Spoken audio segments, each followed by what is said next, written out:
Back in 2013, Magento by default had 7-step checkout process. Yes, 7 steps. Businesses were unhappy, customers were unhappy, development agencies were unhappy. Nobody wanted to go through 7 steps just to buy one product. To solve this problem, a company came up with a checkout plugin which became very famous called One-Step Checkout. Almost every Magento website used this plugin, but there was this one problem. Now, instead of 7 steps, there is 1 step, but with a gigantic form.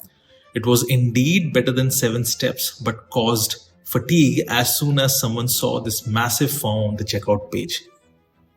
At that time, I was very much impressed by a website called Zovi, which was way ahead of its time in terms of design, UX, and they came up with much better checkout.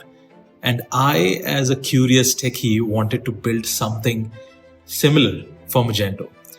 The luck was on my side, and there was this one client that wanted to redesign their entire checkout page. I immediately volunteered to design as well as develop the checkout. They were surprised by this request and wondered how a developer would design, but they trusted my confidence and went ahead with the decision. After a good brainstorming session, we came up with a concept of 2-step checkout. This had the same amount of steps required, but the UX made the customer feel that there are only 2 steps in total. They felt less fatigued. The beta testing was a hit, and we published the checkout after a thorough security rundown.